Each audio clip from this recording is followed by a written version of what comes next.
Hello Riya, please phone কেটে দিও না, প্লিজ। 5 মিনিট তোমার সঙ্গে কথা বল, তোমার সঙ্গে কথা না বললে আমি সারাদিন থাকতে পারছি না। বিশ্বাস করো, ফোন কেটো না প্লিজ। যা, কেটে দিল। তোমরা আমার এই যে শব্দ শুনতে পেলে, কেন শুনতে পেলে এই শব্দ? কারণ আমাদের কথা বলার শব্দ এটা 20 থেকে 20,000 হার্জের মধ্যে। কত? 20 থেকে 20,000 হার্জের মধ্যে। এটাকে শ্রুতিগোচর শব্দ বলে। রিয়ার কথা বাদ দাও, পড়াশোনায় চলে এসো। দেখো, এই শ্রুতিগোচর শব্দের কম্পাঙ্ক যদি 20 থেকে 20,000 হার্জের মধ্যে হয়, তাহলে সেই শব্দ কিন্তু আমরা শুনতে পাই। তাহলে আমরা দেখলাম যে আমরা যে শব্দগুলো শুনতে পাচ্ছি সেই শব্দের কম্পাঙ্ক 20 থেকে 20,000 হার্জের মধ্যে হচ্ছে। তাহলে এই 20 থেকে 20,000 হার্জ, স্যার এই হার্জ কি? এই হার্জ হচ্ছে তোমার শব্দের কম্পাঙ্কের একক। শব্দের কম্পাঙ্কের একককে আমরা হার্জ বলি। স্যার কম্পাঙ্ক কি? কম্পাঙ্ক হচ্ছে প্রতি সেকেন্ডে যতবার কম্পিত হচ্ছে কোনো বস্তু, তাকে আমরা তার কম্পাঙ্ক বলছি। তাহলে পার সেকেন্ডে 20 বারের বেশি যদি কম্পিত হয় আর 20,000 বারের কম যদি কম্পিত হয় কোনো বস্তু, তাহলে তার কম্পাঙ্ক 20 থেকে 20,000 হার্জের মধ্যে হচ্ছে। আর যদি এই 20 থেকে 20,000 হার্জের মধ্যে হয়, তাহলেই সেই শব্দ আমরা শুনতে পাই। স্যার কম্পিত হবে কেন? কম্পিত হলে কি হবে? দেখো, কম্পিত হলে কোনো বস্তু, তাহলেই শব্দ উৎপন্ন হবে। যদি কোনো কম্পন না ঘটে, তাহলে বস্তু থেকে শব্দ উৎপন্ন হবে না। কম্পনশীল বস্তু থেকেই শব্দ উৎপন্ন হয়, এবং এই যে বস্তু, তাকে আমরা শনক বলি। স্যার তাহলে আপনি যে ফোন করছিলেন, সেই আওয়াজটা আমরা শুনতে পাচ্ছিলাম, সেটা কোথা থেকে আসছিল? সেটা আমার গলায় একটা ঘন্টা আছে, তোমরা দেখবে হাঁ করে দেখলে দেখতে পারবে। তাহলে সেই ঘন্টাটা কম্পিত হচ্ছিল। সেটা কতবার কম্পিত হচ্ছিল? না 20 বারের বেশি কম্পিত হচ্ছিল, 20,000 বারের কম কম্পিত হচ্ছিল। 20 থেকে 20,000 বারের মধ্যে কম্পিত হচ্ছিল বলেই সেই শব্দ আমরা শুনতে পাচ্ছিলাম। ক্লিয়ার? এটাকেই বলে শ্রুতিগোচর শব্দ, এবং এর কম্পাঙ্কের একক হচ্ছে হার্জ। 20 থেকে 20,000 টার্মটা মনে রাখবে। তাহলে আমাদের শ্রাব্যতার সীমা কত?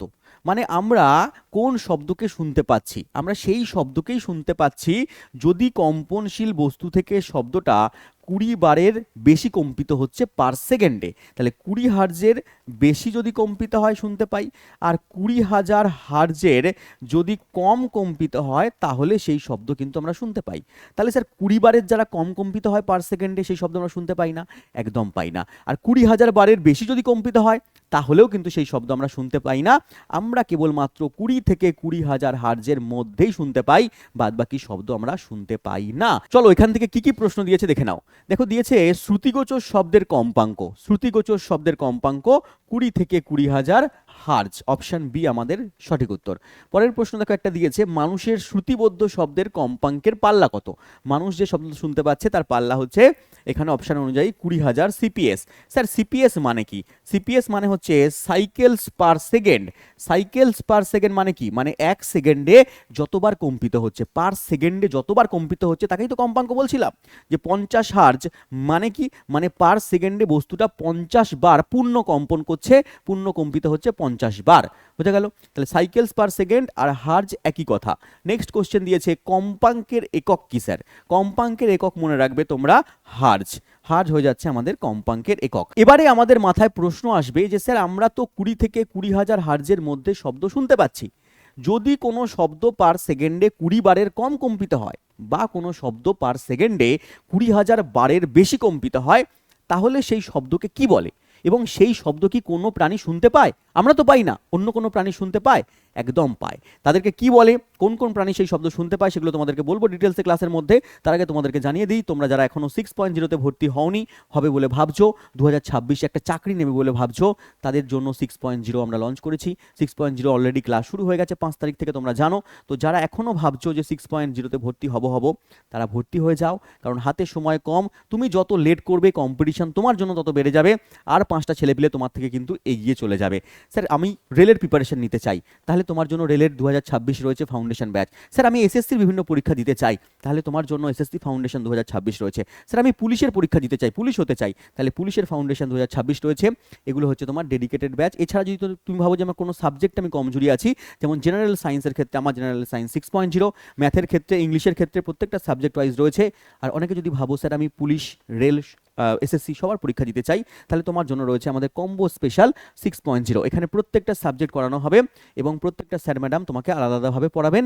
আমি যেমন তোমাকে সায়েন্স পড়াবো, অন্যান্য স্যার ম্যাডামরা যেমন সুজন স্যার তোমাকে ম্যাথ করাবেন, যেমন তোমাদের রিজনিং এর জন্য রয়েছে ঋতব্রত স্যার, বাদ বাকি জিকে জিএস এর পার্টগুলো করাবেন অতসী ম্যাডাম করাবেন, বিদেশ স্যার করাবেন, রঞ্জিত স্যার করাবেন। তো এই সমস্ত ব্যাচে তুমি যুক্ত হতে পারো এবং আমার সায়েন্সের ক্ষেত্রে আমি তোমাকে গ্যারান্টি দিয়ে বলতে পারি যে আমি তোমাকে সায়েন্স এমনভাবে পড়িয়ে দেবো যাতে অল ইন্ডিয়াতে যত কটা এমসিকিউ লেভেলের চাকরির পরীক্ষা রয়েছে সেখানে সায়েন্স তোমার একটাও আটকাবে না। এর আগে যারা পরীক্ষা দিয়েছে প্রচুর ছেলেপিলে আমাদের চাকরি পেয়েছে, 2026-এ প্রচুর ফর্ম ফিল আপ হবে এবং প্রচুর পরীক্ষা রয়েছে আমাদের হাতে। তো তোমার এই সুযোগকে কাজে লাগানোর একটা সুবর্ণ সুযোগ তোমার হাতে রয়েছে। তো যুক্ত হয়ে যেতে পারো আমাদের কোর্সের ভেতরে এবং তার সঙ্গে কী কী সুযোগ সুবিধা পাবে একবার তোমাকে বলে দিই। দেখো, ছোটোবেলার ঘাটতি পূরণ করতে পারবে। ছোটোবেলায় যারা আর্টসের ব্যাকগ্রাউন্ড থেকে, কমার্সের ব্যাকগ্রাউন্ড থেকে রয়েছে তাদের ক্ষেত্রে সায়েন্সটা অনেক কমজোরি, তাদের ক্ষেত্রে আমি বলবো যে বেসিক থেকে একবারে পড়তে হবে এবং সেটা আমি তোমাদেরকে এমনভাবে পড়াবো যাতে তোমার পুরো ফাউন্ডেশন ক্লিয়ার হয়ে যাবে এবং আপডেটেড কন্টেন্ট পাবে। আপডেট লেভেলে তুমি কন্টেন্ট এখানে পেয়ে যাবে যেগুলো পরীক্ষায় রিসেন্টলি আসছে, 5-10 বছর আগেকার কন্টেন্ট পড়লে হবে না। দেখো, অল এক্সাম কভার করবে, যেটা তোমাকে বললামই, কনসেপ্ট, ট্রিক্স, স্টোরির মাধ্যমে তোমাকে পড়ানো হবে। আমি সবসময় এরমভাবেই পড়াই, তোমরা জানো যে আমি একটু মজার ছলে পড়াই যাতে তোমার সায়েন্সটা সোজা বলে মনে হয়, সহজ বলে মনে হয়। তুমি লাইভ ক্লাস আনলিমিটেড করতে পারবে, 2 বছরের ভিউজ রয়েছে, যাদের ক্ষেত্রে 2 বছরের কোর্স রয়েছে তাদের 2 বছর দেখতে পারবে। কোনো কোনো কোর্সে 1.5 বছর রয়েছে, তুমি 1.5 বছর ধরে লাইভ ক্লাস প্লাস রেকর্ডের ক্লাস যতবার খুশি দেখতে পারো। প্রাইভেট ডাউট সলভ, একজন তোমার টিচার থাকবে যারা তোমার প্রাইভেট ডাউট সলভ করে দেবে। তোমার কোনো পার্সোনাল প্রবলেম হলে তুমি পাঠাবে, সেই স্যার তোমাকে 24 ঘন্টার মধ্যে উত্তর দিয়ে দেবে। ক্লিয়ার? এই সব সুযোগ সুবিধা পাচ্ছ কোথায় বাবা? আমাদের ইও স্টাডি অ্যাপের মধ্যে। ইও স্টাডি অ্যাপকে ডাউনলোড করে নাও গুগল প্লে স্টোর থেকে বা কমেন্ট বক্সের লিঙ্ক থেকে। আরও বিস্তারিত জানার জন্য কন্ট্যাক্ট নাম্বার দেখতে পাচ্ছ স্ক্রিনে, কন্ট্যাক্ট নাম্বারে তুমি যোগাযোগ করতে পারো। এবার চলে এসো আমাদের পরের টপিকের মধ্যে। স্যার, আমরা এইটুকুনি জানলাম যে শব্দ পার সেকেন্ডে 20 বারের বেশি কম্পিত হয় আর 20,000 বারের কম কম্পিত হয়, সেই শব্দ আমাদের মস্তিষ্কে একটা অনুভূতি সৃষ্টি করে। আমরা শুনতে পাই, আমরা একটা ফিলিংস পাই যে আচ্ছা ঠিক আছে, কিছু একটা শব্দ আমরা মাথার মধ্যে আসছে, কানের মধ্যে দিয়ে মস্তিষ্কে গিয়ে একটা অনুভূতি সৃষ্টি করছে। কিন্তু যে শব্দ 20 হার্জের কম কম্পিত হচ্ছে, তার মানে যে শব্দ পার সেকেন্ডে 20 বারের কম কম্পিত হচ্ছে, সেই শব্দ আমাদের কানে যাচ্ছে, মস্তিষ্কে গিয়ে কোনো অনুভূতি সৃষ্টি করছে না। শব্দ তো উৎপন্ন হচ্ছে, কারণ কোনো কম্পনশীল বস্তু থেকে যখন কোনো কম্পনশীল বস্তু যখন কাঁপে তখন শব্দ উৎপন্ন হয়। তাহলে 20 বারের কম কম্পিত হচ্ছে, তো শব্দ উৎপন্ন হচ্ছে, কিন্তু সেই শব্দ আমরা শুনতে পাচ্ছি না, আমাদের মস্তিষ্কে গিয়ে কোনো ফিলিংস জাগাচ্ছে না। সেই শব্দকে আমরা বলছি শব্দতর শব্দ বা ইনফ্রাসোনিক সাউন্ড। স্যার, কীরকম শব্দ? দেখো, ছবি রয়েছে এখানে, দিল, ঠিক আছে, দিল তো পাগল হে, ঠিক আছে, তেরে লিয়ে ধড়কতা হে দিল। এই যে দিল, আমাদের যে হৃৎপিণ্ড, সেই হৃৎপিণ্ড যখন কম্পিত হয় তোমরা জানো পার মিনিটে 72 বার। তাহলে 72 বার কম্পিত হচ্ছে গড়ে, গড়ে মোটামুটি 72 বার কম্পিত হয়। তার মানে 72 বার পার মিনিটে কম্পিত হলে 1 মিনিট 60 সেকেন্ডে হয়। 60 সেকেন্ডে কম্পিত হচ্ছে 72 বার। তাহলে আমি বলতে পারি যে 72 বার কম্পিত হচ্ছে 60 সেকেন্ডে। তাহলে 1 সেকেন্ডে কতবার কম্পিত হচ্ছে? স্যার, 1 সেকেন্ডে মোটামুটি 1.5-এর কাছাকাছি হবে, মানে 1.5 বার। তাহলে প্রতি সেকেন্ডে 1.5 বার করে কম্পিত হচ্ছে। তাহলে সেই শব্দ কি আমরা শুনতে পাবো? না, পাবো না। তাহলে এই হৃৎপিণ্ড যে কম্পিত হচ্ছে, এই শব্দগুলো আমরা শুনতে পাই না, তার কারণ ও পার সেকেন্ডে 20 হার্জের কম কম্পিত হচ্ছে। হ্যাঁ, 1.5 হার্জের মতো কম্পিত হচ্ছে। তাহলে এই শব্দগুলোকেই আমরা বলছি শব্দতর শব্দ। স্যার, আর কি কি শব্দ রয়েছে? দেখো, আমাদের হৃৎপিণ্ডের শব্দ, অনেক ঘড়ির পেন্ডুলাম দেখবে শুনতে পাই না, ঘড়ির যে পেন্ডুলাম, মানে ঘড়ির কাঁটা না, ঘড়ির যে পেন্ডুলাম, ঠিক আছে, এই পেন্ডুলামের শব্দ কিন্তু আমরা শুনতে পাই না, ঠিক আছে। আর অনেক সময় দেখবে ঘড়ির কাঁটা ঠক ঠক করে আওয়াজ হচ্ছে, সেই শব্দ আমরা যখন শুনতে পাচ্ছি, তোমরা দেখবে রাত্রেবেলা দেখবে ঘড়ি যখন করছে ওরা, তুমি তো বলবে স্যার পার সেকেন্ডে তো ওরা 20 বার কম্পিত হচ্ছে না।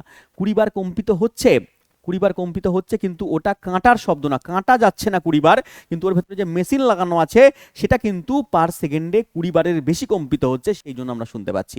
তেমনইভাবে তোমরা যখন দেখবে যে অনেক সময় পাখির ডানা ঝাপটানোর শব্দ আমরা শুনতে পাই, তোমাদের মনে হবে যে পাখি ডানা ঝাপটাচ্ছে, কিন্তু ও তো পার সেকেন্ডে 20 বার এর বেশি কম্পিত হচ্ছে না। মনে হয় না যে যখন কোনো পাখি এরমভাবে ডানা উঠছে তখন আমরা ঝাপটানোর শব্দ শুনতে পাই? তো ওটা ডানার শব্দ নয়, ওটা ডানার ভেতরে ওর যে অঙ্গ প্রত্যঙ্গ রয়েছে সেগুলোর শব্দ কিন্তু আমরা শুনতে পাচ্ছি, এবং ওটা কিন্তু 20 বারের বেশি কম্পিত হচ্ছে। যেমনভাবে মশা যখন ওড়ে, মশা উঠলে তোমরা দেখবে যে মশা ওড়ার শব্দ আমরা শুনতে পাই, তার মানে মশার যে ডানা সেটা কিন্তু পার সেকেন্ডে 20 বারের বেশি কম্পিত হয়, ঠিক আছে। তাহলে ওই শব্দ আমরা শুনতে পাচ্ছি, কিন্তু অনেক পতঙ্গ উড়ছে, আমাদের ডানার শব্দ শুনতে পাই না, তার মানে 20 বারের কম কম্পিত হচ্ছে। আর যে শব্দ আমরা শুনতে পাচ্ছি, অনেক পাখি ঝাপটালে পারে, আমরা ডানার শব্দ যেটা শুনতে পাচ্ছি ওটা পাখির ডানার শব্দ নয়, ওটা অন্য কোথা থেকে শব্দ উৎপন্ন হচ্ছে, যেটা কিনা 20 হার্জের বেশি কম্পিত হচ্ছে। ক্লিয়ার? মাথায় ঢুকলো? তাহলে স্যার আমরা বুঝতে পারলাম যে 20 হার্জের কম কম্পিত হলে মানে প্রতি সেকেন্ডে যদি 20 বারের কম কম্পিত হয় বস্তু, তাহলে সেই শব্দ আমরা শুনতে পাই না। তাহলে স্যার কারা শুনতে পায়? এমন কি কোনো প্রাণী আছে যে সেই শব্দ শুনতে পায়? একদম সেই প্রাণী রয়েছে, যেমন গন্ডার, যেমন হাতি, যেমন তিমি মাছ। গন্ডার, হাতি, তিমি মাছ এরা কিন্তু এই শব্দ শুনতে পায়, এবং এরা নিজেদের মধ্যে যোগাযোগ রক্ষা করার জন্য, যাতে মানুষেরা বুঝতে না পারে আমরা নিজেদের মধ্যে কি বলছি। কোনো সময় মানুষরা এত, ওরা ভাবে যে মানুষরা এত উন্নত হয়ে যাচ্ছে, আস্তে আস্তে আমাদের ভাষাকে আবিষ্কার করে ফেলবে, ঠিক আছে, আমরা কিছু ডাকলাম টাকলাম, ঠিক আছে, আমাদের ভাষাকে আবিষ্কার করে ফেলবে। ওই জন্য বলুন, দেখুন মানুষেরা যে শব্দ শুনতে পায় না, আমরা সেই শব্দের মাধ্যমে নিজেদের মধ্যে সংযোগ রক্ষা করব।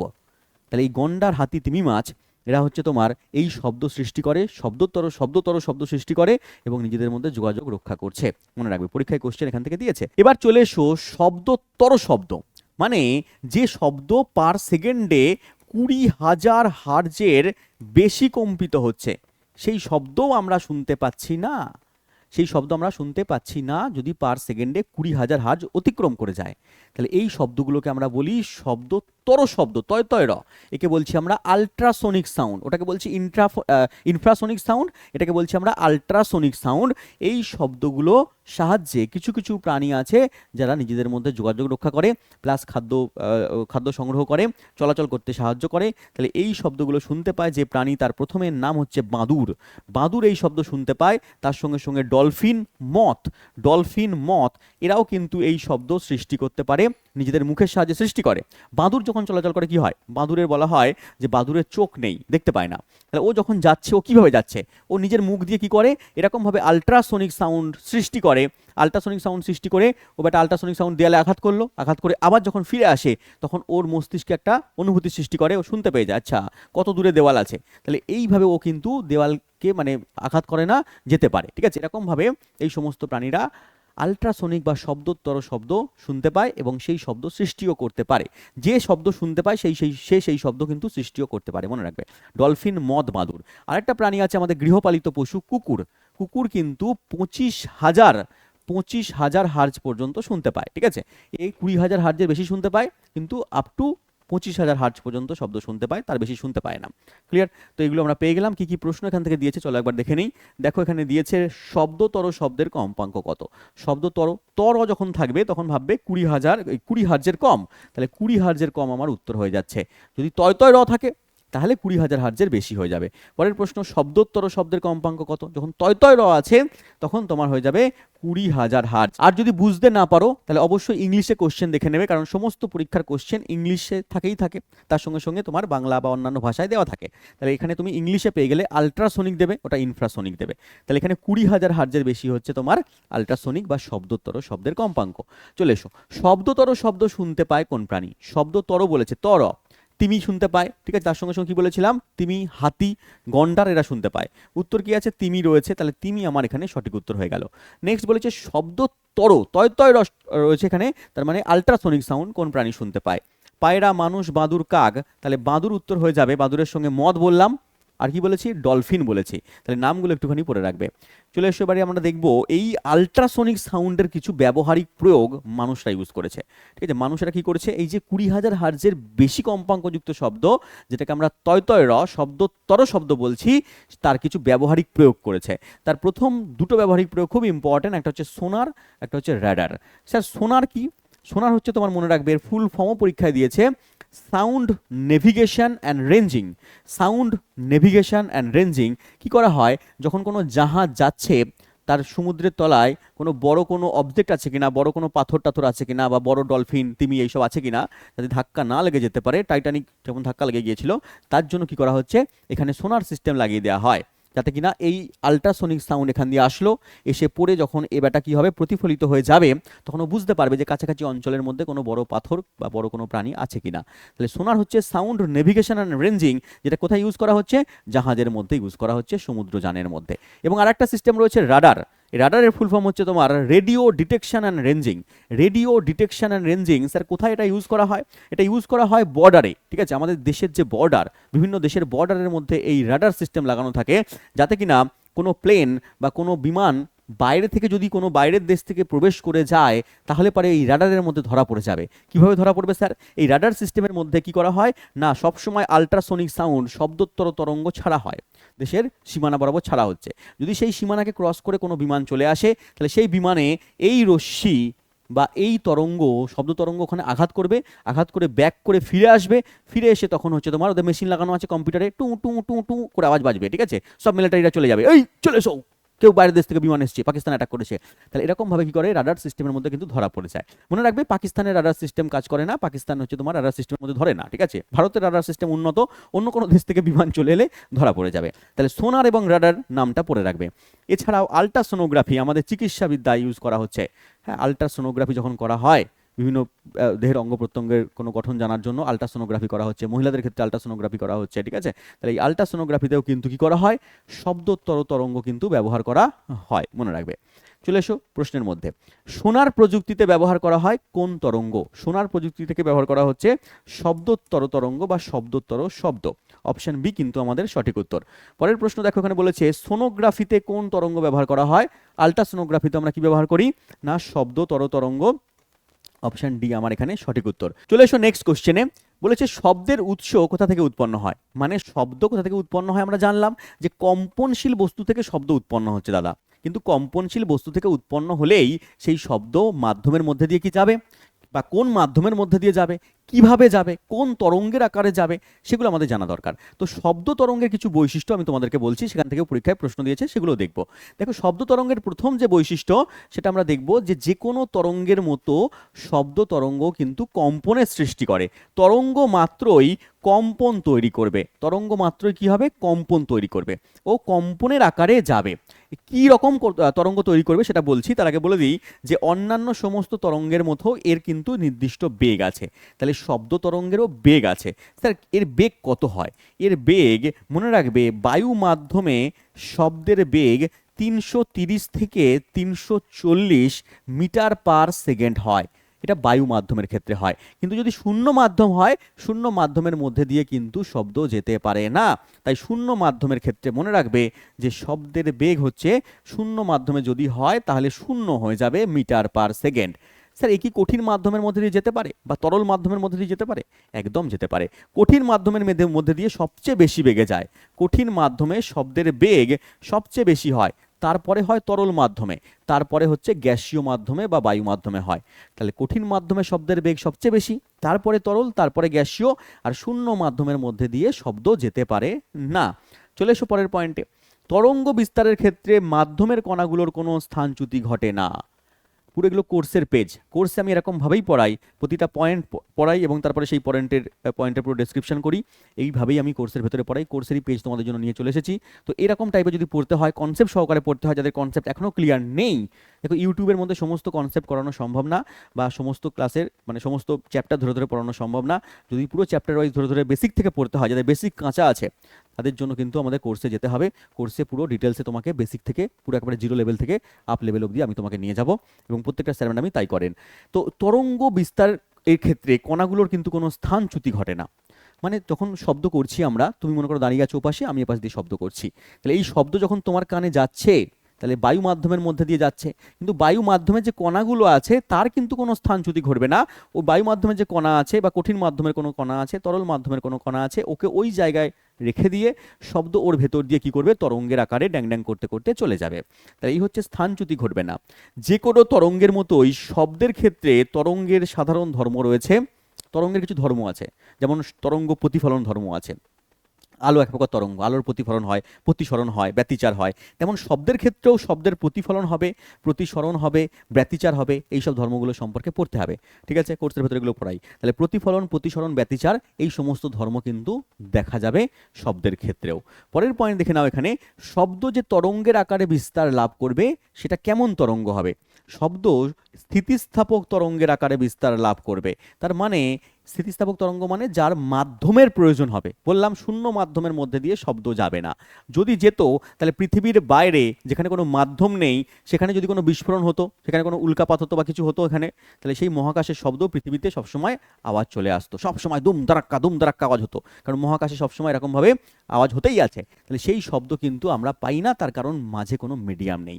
পৃথিবীর ওপরে শব্দ কেন পাচ্ছি আমরা? কারণ এখানে মিডিয়াম আছে, এখানে মাধ্যম রয়েছে। তাহলে এই মাধ্যমের মধ্যে দিয়ে যে তরঙ্গ যাচ্ছে সেটাকে আমরা বলছি স্থিতিস্থাপক তরঙ্গ, জড় মাধ্যমের মধ্যে দিয়ে যাচ্ছে, তাই জন্য বলছে জড় মাধ্যম ছাড়া এ যেতে পারবে না। এবং এর সঙ্গে মনে রাখবে শব্দ হচ্ছে একটা অনুদৈর্ঘ্য তরঙ্গ। কিরকম তরঙ্গ দাদা? এটা হচ্ছে একটা অনুদৈর্ঘ্য তরঙ্গ। এটা স্থিতিস্থাপক তরঙ্গ, তার সঙ্গে অনুদৈর্ঘ্য তরঙ্গ। আলো হচ্ছে তির্যক তরঙ্গ, এটা স্থিতিস্থাপক প্লাস অনুদৈর্ঘ্য তরঙ্গের মধ্যে পড়ছে। তাহলে এখানে পেয়ে গেলাম কম্পনশীল বস্তু থেকে শব্দ উৎপন্ন হচ্ছে, শব্দ মাধ্যমের মধ্যে দিয়ে যাচ্ছে, মাধ্যম ছাড়া যেতে পারছে না, এ তরঙ্গের আকারে যাচ্ছে, কিন্তু মাধ্যমের কণাগুলোকে কোনো স্থান পরিবর্তন করছে না। এ হচ্ছে একটা স্থিতিস্থাপক তরঙ্গ, অনুদৈর্ঘ্য তরঙ্গ। চলো দেখো, এখান থেকে প্রশ্ন দিয়েছে পরীক্ষায়, নিচের কোন তরঙ্গ অগ্রসর হওয়ার জন্য মাধ্যমের প্রয়োজন হয়? তাহলে কোন তরঙ্গ? আমরা শব্দ পড়ছি, তাহলে শব্দ উত্তর হয়ে যাবে, কিন্তু পরীক্ষার সময় যেন গুলিয়ে না যায় বাবা। পরের প্রশ্ন দিয়েছে শূন্য মাধ্যমে শব্দের বেগ কত স্যার? মনে রাখবে শূন্য মাধ্যমে শব্দের বেগ হচ্ছে কত হয়ে যাবে? শূন্য হয়ে যাবে। করে দিও যেন 330 অনেকে করে দেয়, পরীক্ষার হলে প্রথম অপশানে 330 দেখে 330 করে দেয়। নেক্সট কোশ্চেন দিয়েছে এই জন্য দেখো, বায়ু মাধ্যমে শব্দের বেগ কত? বায়ু মাধ্যমে শব্দের বেগ হচ্ছে 330 থেকে 340 হয়, ঘনত্বের উপরে নির্ভর করে যে বায়ুর ঘনত্ব কত রয়েছে, আর অপশান অনুযায়ী দেখবে কোনটা উত্তর হচ্ছে। এখানে 330 দেওয়া আছে, 330, পরীক্ষা যদি অপশান এখানে 340 দেওয়া থাকতো তাহলে তুমি 340 করতে। ক্লিয়ার? নেক্সট কোশ্চেনে চলে এসো, শব্দ হলো কি রকম তরঙ্গ? মনে রাখবে শব্দ হচ্ছে একটা স্থিতিস্থাপক অনুদৈর্ঘ্য তরঙ্গ। তাহলে অপশন এ আমাদের সঠিক উত্তর হয়ে যাচ্ছে, অনুদৈর্ঘ্য তরঙ্গ। নেক্সট কোশ্চেন কি দিয়েছে? স্থিতিস্থাপক তরঙ্গের উদাহরণ হলো, স্থিতিস্থাপক তরঙ্গের উদাহরণ কোনটা? শব্দ তরঙ্গ হচ্ছে স্থিতিস্থাপক তরঙ্গ, অপশন এ। নেক্সট চলে এসো এখানে, স্টেথোস্কোপ যন্ত্রে শব্দের কোন ধর্মকে কাজে লাগানো হয়?